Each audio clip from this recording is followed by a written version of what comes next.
Hey 49er fans, I'm Thomas Mott. Welcome to Chat Sports, and today, kind of a fun video. We're going to give you guys my winners and losers from the first couple of days of 49ers training camp. Now, they've technically been there for more than a couple of days, but the pads have come on recently. The 7-on-7, the 11-on-11, the real drills have begun. And been following a lot of 49er media coverage in terms of people who are there watching practice. These are the guys who are standing out, and the guys who, of course, have been struggling early on in training camp. Let's just make a little disclaimer. This can change, right? You have a bad day, doesn't mean you're having a bad training camp and vice versa, but these are the observations from early on in training camp. We'll start with people who are the winners, who are playing very, very well, and no surprise here, Nick Bosa is number one. Bosa, from all reports, has been absolutely fantastic so far in the 49ers training camp. He's been an absolute beast, as we expected him to, but it looks like it's not just going to be a simple, he's as good as he was last year. It's going to be a mega leap from year one to year two, which is crazy because year one was already, like, fantastic, like a Pro Bowl caliber year. It's scary good how Nick Bosa has looked so far in training camp. There's a quote here.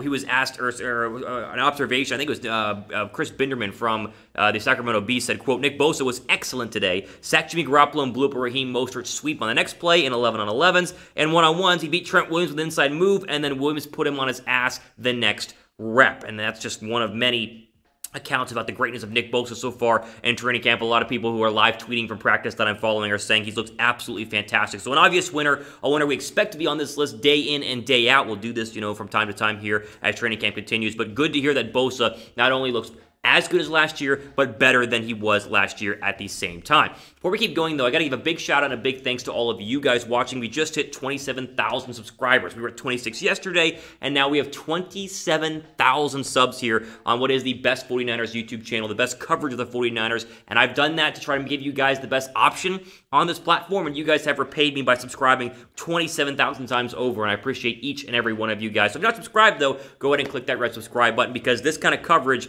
in my opinion, is the best place, the only place to find it here on the 49ers Report. Another person who's been a winner so far in training camp, in terms of all reports, is Jarek McKinnon, the running back who a lot of people are excited about, like me, or worried about in terms of his extended lower body knee issues. But he's looked very, very good in those one-on-one passing drills especially, and they're also looking at him as a potential punt return man as well, with Richie James Jr. out right now with the wrist injury. But they keep going back to one-on-one versus linebackers. Jarek McKinnon in the passing game has been an absolute nightmare. Now, we talked about this when we did the whole Jarek McKinnon coverage all offseason. My hope was he's the third down running back and can be one of the guys to exploit defenses in the passing game, and it looks like that is exactly what has been happening right now. I've not heard a lot about Tevin Coleman and how he's looked so far in training camp, but that's the battle to really watch, Coleman versus McKinnon for running back number 2. But McKinnon does most of his damage, obviously, on the outside, in space with the ball in his hands, and big worry is how healthy is that knee, but so far, apparently, it's looked pretty darn good. How many touchdowns do you think Jarek McKinnon will have in 2020? We'll have a pinned comment down below, I think. I want you guys to give me a touchdown number for McKinnon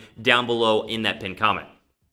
All right, moving on. Another winner right here has got to be guard Laken Tomlinson. Yes, we got to move on to another winner on this list. And Laken Tomlinson apparently looks very, very good at the guard position. Has really put Javon Kinlaw, the rookie, on notice, and has really been working Kinlaw the past couple of days, according to all reports. Chris Bitterman, again, has this on Kinlaw and Laken Tomlinson, saying, quote, the left guard, that's Laken Tomlinson, stoned Kinlaw on 4 consecutive reps. So while Kinlaw clearly has all the physical tools needed to become a good player, he remains early in his development. Tomlinson, meanwhile, appears to be in good form following his strong season in 2019. There'll be more on Kinlaw here in our losers section, a little preview for that one. But it's good to see that Tomlinson continues to look good, continues to be in that same 2019 strong season form. It's not just Binderman on this one. Multiple other 49 reporters who were at training camp have backed this one up and said he's been absolutely fantastic. The O-line as a whole has been really, really good. And guess what? They get pretty darn good work going up against all those defensive linemen, all those Pro Bowl defensive linemen that San Francisco has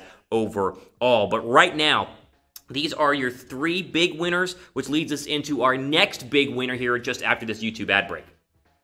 All right, so the biggest winner so far during training camp, from all reports that I have seen, has got to be the wide receiver Brandon Aiyuk. Brandon Aiyuk has been torching people. He's been catching passes, catching touchdowns. The connection between him and Jimmy Garoppolo, all reports have said, have been fantastic, to the point that he's turning heads inside the wide receiver locker room as well. As Trent Taylor said this, quote, we ran one-on-ones for the first time today, a couple days ago, and he made some great plays, ran some filthy routes out there, and I think it shocked all of us, the type of route running ability that he actually actually has. Route running ability is every rookie wide receiver's biggest struggle because the college football route tree is very different from the NFL route tree. Depending on where you come from, most college wide receivers have not run a full NFL route tree. So the fact that Aiyuk already looks good here is very, very important overall. Now, obviously, he was fantastic during his final season in college. He was really, really good last year. But at the same time, the question is, could he come in and immediately make an impact? And with all the injuries that they obviously have so far, Brandon Aiyuk being the #1 winner on my winners and losers chart is very, very good and very, very important news right now, not just for the 49ers, but 49er fans as well. But it's not just Trent Taylor. A lot of people were commenting, Aiyuk is torching Jason Verrett. He's torching Richard Sherman.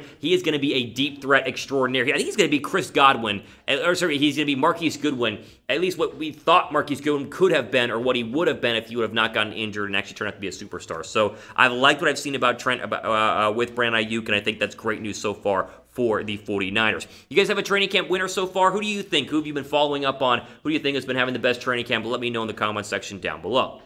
Okay, so for our losers here, let me again preface this. Just because you have a bad day or a bad week does not mean you're going to have a bad season, but we got to be honest in terms of who has been struggling and who has not. And Richard Sherman is actually a name that keeps popping up here in terms of who's been struggling at the cornerback position. Brandon Aiyuk has torched Richard Sherman a couple of times here, and I think it's more because the 49ers have apparently been running a lot more man-to-man coverage, which is not a bad thing for Richard Sherman. He's not terrible in press man coverage, but he's a lot better in zone coverage, and he's proven that over his course of his, Pro Bowl superstar caliber year. And running more zone or running more man, I think, has exposed him a little bit with the age and with the previous injuries, and so he's not been perfect and not been, I think, the Sherman that we saw during the 2019 campaign. Let me preface this. This is not me saying Sherman has taken a step back or he's going to struggle this year, but he has struggled so far in training camp, and it's something to go ahead and keep an eye on. What's interesting with our next person is that, one, Jason Verrett is a name we haven't talked about a lot, and two, Jason Verrett's been the starting cornerback opposite of Richard Sherman at least to start training camp. So it's not been Emmanuel Mosley like I thought it would,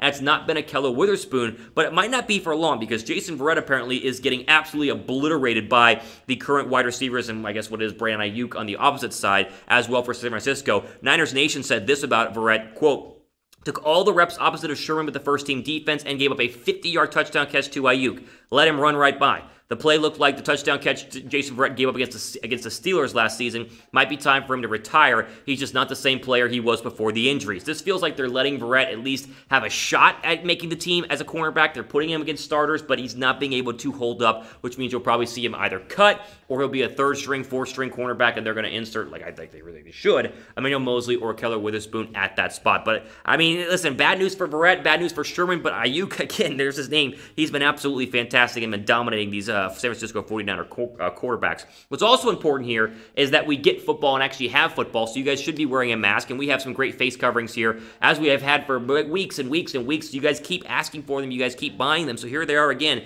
Chatsports.com/49mask is your place to go ahead and pick up your official 49ers face mask covering. There's so many different variations, 1-pack, 2-pack, 3-pack, 4-pack, different looks, different colors, different stuff. That's all there, right? Just go down below, link in the description box, chatsports.com/49mask. Okay, this should not be a surprise, but another loser here, someone who's struggling, is Solomon Thomas. Apparently, the defensive tackle looks good. He's in the best shape of his entire career, and that's good news, but he keeps getting beat, and he keeps not being able to win at the point of attack. Everything I read on Solomon Thomas the past couple of days says he's getting absolutely obliterated on the inside and is getting zero pass rush, zero pressure up the middle. And so it just kind of goes with, hey, he's already deep down on the depth chart. He's probably still going to make the roster due to the amount of cap space and dead cap hit that he would have, but he's not turning heads in a year that it was supposed to be last year he's going to figure it out. And now maybe it's this year he'll figure it out, and here we are early on training camp. Solomon Thomas has been struggling. And that leads us to our final player who has been struggling a lot and might be the biggest struggling person on the list here of losers, and that has got to be Javon Kinlaw. And unfortunately, a lot of 49er fans, including myself, have been saying that Javon Kinlaw is going to have a huge year, and he still might, still early, but it looks like those young, rookie bugs are still trying to be worked out. Those rookie kinks are being worked out as Kinlaw, as we talked about with Laken Tomlinson, has been dominated on the inside, especially on one-on-ones.